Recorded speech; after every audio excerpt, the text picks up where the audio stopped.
মুক্তির অপেক্ষায় 95 জন মৎস্যজীবী। আপনাদের মনে থাকবে নিশ্চয়ই মমতা বন্দ্যোপাধ্যায় গত 17ই ডিসেম্বর আশ্বস্ত করেছিলেন পরিবারকে যে হ্যাঁ তাদেরকে ফেরানো হবে।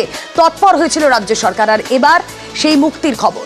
বাংলাদেশে বন্দী 95 জন মৎস্যজীবীর বিরুদ্ধে মামলা প্রত্যাহার। ঢাকার 2-3 দিনের মধ্যেই বাড়ি ফিরবেন মৎস্যজীবীরা।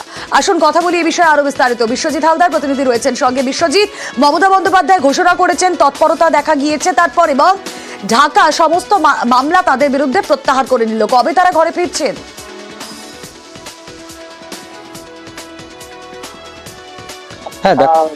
কাকদ্বীপ যে মৎস্যজীবী যে ইউনিয়ন রয়েছে তাদের তরফ থেকে যেটা জানানো হচ্ছে যে গতকালই যে 95 জন বাংলাদেশি ভারতে বাংলাদেশে আটক রয়েছে এবং 6টি ট্রলার বাংলাদেশে আটক রয়েছে এবং 6টি ট্রলার তাদের উপরে যে বাংলাদেশের যে মামলা করা হয়েছিল বাংলাদেশের সরকারের তরফ থেকে সেগুলো কিন্তু তুলে নেওয়া হয়েছে এবং তাদেরকে খুব তাড়াতাড়ি কিন্তু ছেড়ে দেওয়া হবে এমনটাই কিন্তু খবর আসছে।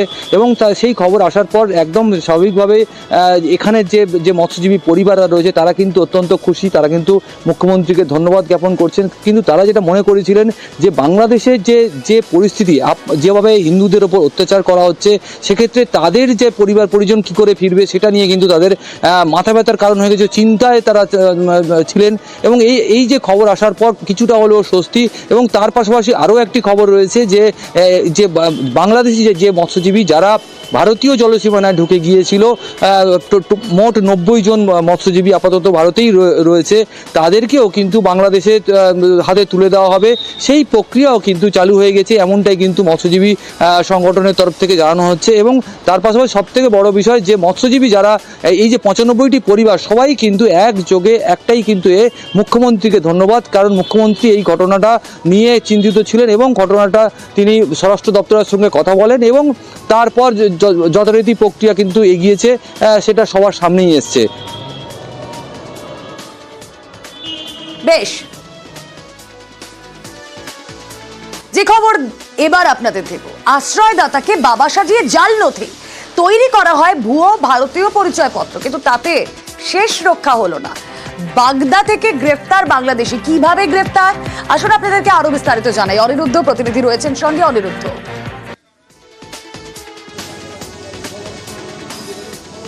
দেখো রুমেলা, তোমাকে জানিয়ে রেখে যে উত্তর 24 পরগনার বাগদা থানার পুলিশ আজ সকালে গোপন সূত্রে খবর পেয়ে কনিয়ারা 1 নম্বর গ্রাম পঞ্চায়েতের দুর্গাপুর গ্রামে মাসুদ মণ্ডল নামে এক ব্যক্তির বাড়িতে হানা দেয় এবং সেখানেই বাংলাদেশি এক যুবককে রাখা ছিল, তেমনই তাদের কাছে ইনফরমেশন ছিল।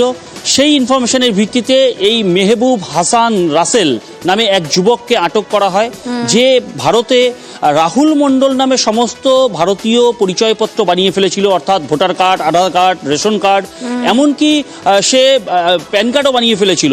এবং এই মাসুদকে বাবা বানিয়ে সে এখানে 2 বছর আগে এখানে এসেছিল, চোরাপথে বাংলাদেশ থেকে ভারতে এসেছিল এবং এই মাসুদের বাড়িতেই আশ্রয় নিয়েছিল। কিন্তু কেন, কি কারণে এই মাসুদ বাংলাদেশি এক যুবককে নিজের ছেলে পরিচয় দিয়ে ভারতীয় পরিচয়পত্র বানিয়ে দিয়েছিল, সেই বিষয়ে কিন্তু তদন্ত করছে বাগদা থানার পুলিশ। এবং এই দুজনকে তদন্ত কিভাবে এগোয় আমাদের নজর থাক। পাসপোর্ট জালিয়াতি, তা নিয়ে আমরা লাগাতার খবর করে চলেছি। দেখুন, তার সঙ্গে আমার আপনার ইন্টারেস্ট জড়িয়ে পাসপোর্ট চক্রের মাস্টারমাইন্ড কে? মনোজ গুপ্তা। তার খবর গতকাল আপনারা দেখিয়েছি আপনাদের। এই মনোজ গুপ্তা, যে কিনা ঠাকুরপুকুরের বাসিন্দা, তাকে কোথা থেকে ধরা হয়েছিল মনে আছে তো? গাইঘাটা থেকে। গাইঘাটায় তাকে নিজের ঘরে আশ্রয় দেন এক মহিলা। সেই মহিলাকে ঘিরে এখন যত রহস্য।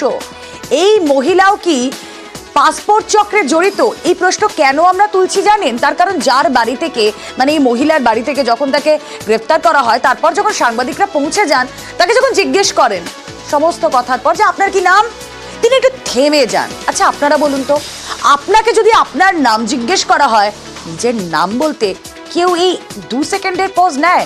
ইনি নিয়েছেন। কেন নিয়েছেন সে বিষয়ে আসছি, আগে শুনুন বক্তব্য। আপনার সঙ্গে ভাড়া থাকতো? না না, আমার সঙ্গে কোনো ভাড়া থাকতো না। মনোজ গুপ্তাকে আপনি চিনতেন? না স্যার, আমি চিনি না। আপনার নাম? আপনার নাম? আমার নাম সুমনা মল্লিক। কি? সুমনা মল্লিক। এবার এই সুমনা মল্লিকের পরিচয় নিয়েই দ্বন্দ্ব। কেন? তার কারণ তার যে ডকুমেন্ট, মানে আধার কার্ড, সেখানে কিন্তু তার নাম সুমনা মল্লিক নয়। তার নাম তাহলে কি? তার নাম পূর্ণিমা চৌধুরী। এবার তিনি সুমনা মল্লিক না পূর্ণিমা চৌধুরী, এ নিয়ে বিস্তর জল্পনা শুরু হয়েছে। যদিও স্থানীয়রা বলছেন যে না না, ও তো সুমনা নয়, ও তো পূর্ণিমাই। তাহলে এই মহিলা কেন তার পরিচয় গোপন করছেন, এই প্রশ্নটা খুব স্বাভাবিকভাবেই উঠবে। কেন এই মহিলার বাড়িতেই মনোজ গুপ্ত গিয়ে গা ঢাকা দিলেন? তাহলে পাসপোর্ট চক্রে কি মহিলাও জড়িত? উত্তর খোঁজার চেষ্টা করি, আমাদের প্রতিনিধি অনিরুদ্ধ রয়েছেন সঙ্গে। অনিরুদ্ধ,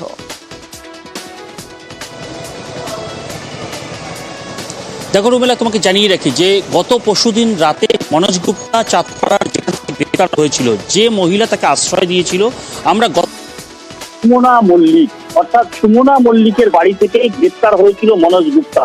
কিন্তু সেই সুমনার যে ডকুমেন্টস রয়েছে, অর্থাৎ আধার কার্ডে দেখা যাচ্ছে তার নাম পূর্ণিমা চৌধুরী। আমরা ঠিক সেই মতোই এই সুমনা মল্লিকের যে বাসস্থান ছিল, অর্থাৎ এর আগে তিনি যেখানে থাকতেন, তার বাড়ি যেখানে ছিল বসত বাড়ি, সেই চাঁদপাড়া সেকাটি গ্রামে আমরা পৌঁছে গিয়েছিলাম নিউজ 18 বাংলার তরফ থেকে। এবং সেখানে গিয়ে যে সমস্ত প্রতিবেশীরা আছেন তাদের কাছে যখন এই সুমনা প্রতিবেশীরা আছেন তাদেরকে আছে যখন এই সুমনা মল্লিক যিনি দাবি করেছেন, অর্থাৎ এই পূর্ণিমার ছবি দেখাতেই এলাকার মানুষ কিন্তু দাবি করেছেন ইনি সুমনা নয়, ইনার নাম পূর্ণিমা। এবং তার পরিবারের, অর্থাৎ তার বাপের বাড়িতে সুমনা যে বলে কেউ চেনেনি না, এবং বাপের বাড়ি এলাকার কেউ চেনেনি না সুমনা বলে, তাকে পূর্ণিমা বলেই এলাকার মানুষ চেনেন। এবং পূর্ণিমা চৌধুরী কি করে সুমনা মল্লিক বললেন এবং কেনই বা বললেন? কারণ তার বাড়ি থেকে গ্রেপ্তার হয়েছিল এই পাসপোর্ট কাণ্ডের চক্রী মনোজ গুপ্তা। গ্রেপ্তারের পরের দিন তিনি যখন বলছেন যে সুমনা মল্লিক তার নাম, এবং পাসপোর্টের যে তদন্ত, সেই তদন্তের ক্ষেত্রেও বলা যায় যথেষ্ট গুরুত্বপূর্ণ বিষয় এটি, যে বাড়ি থেকে গ্রেপ্তার হলো সেই মহিলা কেনই বা তার নিজের পরিচয় অন্যভাবে জানালেন বা ভুল জানালেন, এটা নিয়ে কিন্তু প্রশ্ন রয়েছেই। অন্যদিকে একেবারেই অনিরুদ্ধ, এবং এই যে মহিলার পরিচয় নিয়ে দ্বন্দ্ব, পূর্ণিমা চৌধুরী তার আধার কার্ডের নাম রয়েছে, স্থানীয়রা তারাও বলছেন হ্যাঁ ও তো সুমনা নয়, ওর নাম তো পূর্ণিমাই। চেনেন? হ্যাঁ, এই তো এই জায়গায় তো বাড়ি পূর্ণিমা। কি নাম? পূর্ণিমা পূর্ণিমা কি চৌধুরী মানে? এখানে থাকে না? না, তা জানি না থাকে কিনা। কি নাম? হ্যাঁ, পূর্ণিমা সাধুকা। ভালো করে দেখেছেন তো? এখানে থাকতো আগে নাকি? এখন কোথায় থাকে? তা বলতে পারবো না এখন কোথায় থাকে। বিয়ের পর কি টাইটেল আমি ঠিক জানি না, কিন্তু উনি এই পাড়াতে থাকতেন। ওনার নাম পূর্ণিমা সাধুকা, ওনার বাপের বাড়ির টাইটেল এটা। ওনার নাম পূর্ণিমা চৌধুরী, পূর্ণিমা সাধুকা এখানেই থাকতেন। এখানেই থাকতো। গ্রামের নাম কি? সেকাটি। পরে খবরের দিকে নজর রাখি। সাবশেখের আত্মীয়কে ধরলো এসটিএফ। জঙ্গি সাবশেখের আত্মীয় সাজিবুল ইসলাম নওদার দুর্লভপুরের বাড়ি থেকে তাকে ধরলো এসটিএফ। আর সাবশেখের আত্মীয় ছাড়াও একজনকে ধরেছে স্পেশাল টাস্ক ফোর্স। অপর ব্যক্তির নাম মুস্তাকিম মন্ডল। কথা বলবো, আমাদের প্রতিনিধি প্রণব রয়েছেন সঙ্গে। প্রণব,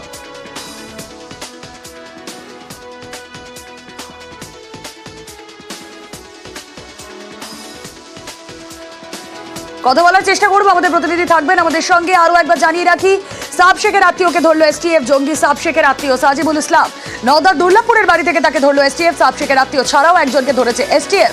অপর ব্যক্তির নাম মুস্তাকিম মন্ডল। নওদা থেকে ধরা হয় মুস্তাকিম মন্ডলকে। রাজ্য অসম পুলিশের এসটিএফ এর অভিযান। কথা বলবো, আমাদের প্রতিনিধি প্রণব রয়েছেন সঙ্গে। প্রণব, লেটেস্ট কি আপডেট?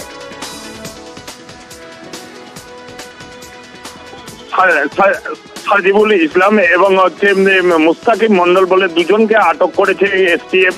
এবং এই সাজিবুল ইসলাম কিন্তু তোমার যে মোহাম্মদ সাবশেখ, যাকে এসটিএফ থেকে কেরল থেকে গ্রেপ্তার করেছিল, তারই পিসতো ভাই। এবং এই সাবশেখ যখন বাংলাদেশ থেকে এসে তোমার হরিয়ারপাড়ায় এবং নওদাতে ছিল, সেই সময় কিন্তু নওদাতে এই সাজিবুলের বাড়িতেই থাকতো এবং সাজিবুলের সঙ্গে কিন্তু ব্যবসা করতো। তাই জঙ্গি তার যে সাবশেখের যে দুটি মোবাইল উদ্ধার করেছিল এসটিএফ কর্তারা, সেই দুটো মোবাইলে যে জঙ্গি যোগ সাজিবুলের সঙ্গে কিন্তু পেয়েছে। এবং সাজিবুলের বন্ধু একই সঙ্গে পড়াশোনা করতো মুস্তাকিম মন্ডল।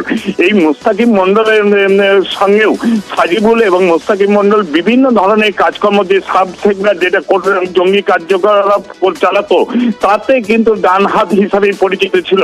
এবং এই দুজনকেই কিন্তু জিজ্ঞাসাবাদ করা হচ্ছে এবং তাদের কাছ থেকে প্রচুর তথ্য পাওয়া যাবে বলে কিন্তু আশাবাদী তদন্তকারীরা। এবং তারপরে কিন্তু আরো অনেক উঠে আসে, অবশ্যই আমাদেরও নজর থাকবে। প্রণব, ধন্যবাদ। সাজিবুল ইসলাম কে হয় আপনার? আমার ছোট ছেলে। বিয়ে এখন কোথায় আছে?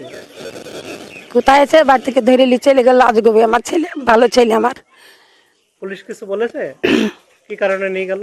না পেয়েছে ধরে চলে গেল কি জানতে পারলেন? কিছুই বলেনি আমি আজগবি ধরে নিয়ে চলে গেল শুধু মুস্তাকিনের সঙ্গে কিভাবে আলাপ হলো? এমনি বন্ধুত্ব স্কুলে একসাথে পড়েছি অনেকদিন আগেকার চিনাশোনা এরকম একসঙ্গে পড়তো ওর সঙ্গে? হয়তো পড়তো অনেক দিনকার চিনা হয়তো দেখ মাঝে মাঝে দেখা হলে কথাবার্তা হয় এরকম কোন ক্লাস অব্দি পড়াশোনা জানেন আপনার স্বামী? কলেজ বিয়ে পাস করেছে? না আচ্ছা, বিয়ে এক আধ বছর হয়তো পড়েছে এরকম আরবে গেছিল কতদিন আগে? 1 বছর আগে কতদিন ছিল ওখানে? 2 বছর 2 বছর। কি করতো? ওখানটা কাজ করতো কোম্পানিটা সে কোনো মোবাইলে কোনো হোয়াটসঅ্যাপে কারোর সঙ্গে কথা বলতো? মিটিং হতো? একদমই না ওটা হোয়াটসঅ্যাপে যোগাযোগ কারোর সঙ্গে ছিল না হোয়াটসঅ্যাপ গ্রুপে কোনো না ওটা ছিল না আলোচনা রাত্রে? না